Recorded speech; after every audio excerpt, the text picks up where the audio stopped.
Hello and welcome to another episode of Out and About in Arlington. We are pleased to report that the area stores are making a sincere effort to encourage social distancing. Some have put down illustrative markers on their floors. Others have gone so far as to specify that their aisles are to be treated as if they were one-way streets. It's a little bit reminiscent of trying to drive through Georgetown. However, many Arlingtonians have either never been to Georgetown or have just not yet gotten the hang of one-way traffic. Some cashiers are now protected by a large sheet of plastic. A few even have a glass wall. I asked one cashier if he felt like a salad, but he didn't get the joke. Later on, a postal employee did get the joke, so sometimes these things work. It would be nice to report that the spirit of compliance and cooperation had spread throughout all of the citizens, but it would not be true. The Fields Park on North George Mason Drive is the site of frequent abuses. There are numerous signs stating explicitly that the park is closed. These signs are different from those on the trails that simply limit the size of groups but allow access. The Fields Park signs say that the park itself is closed. Unfortunately, the layout of the Fields Park does not have tall fences or gates that can be locked or chained, so there is no physical barrier to prevent access. However, there are plenty of instances in which mere signage achieves restriction without physical barriers.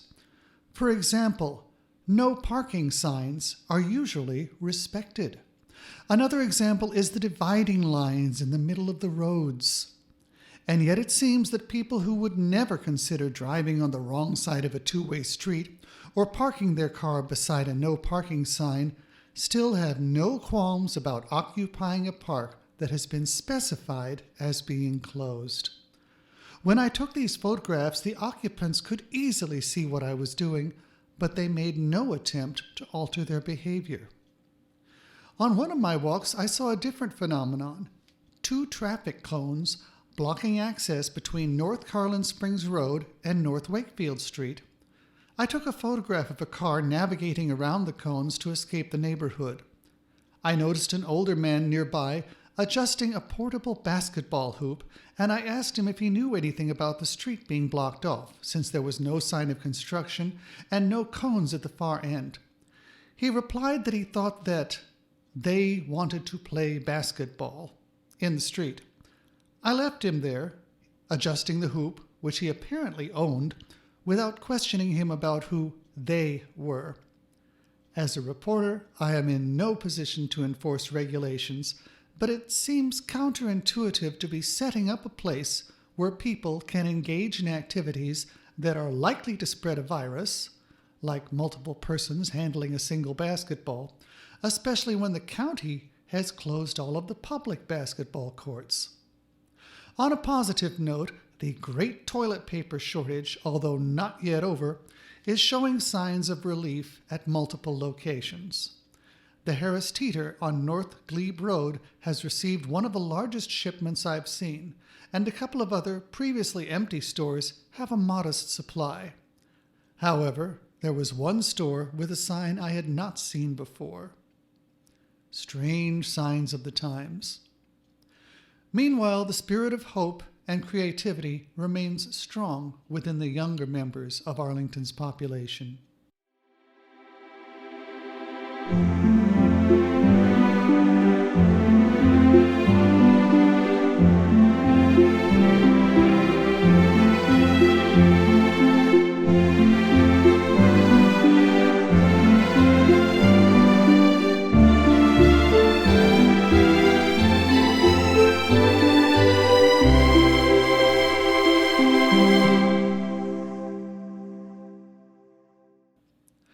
I was talking with the father of a 3-year-old girl, and he said that he kind of hoped that she wouldn't remember these times when she got older.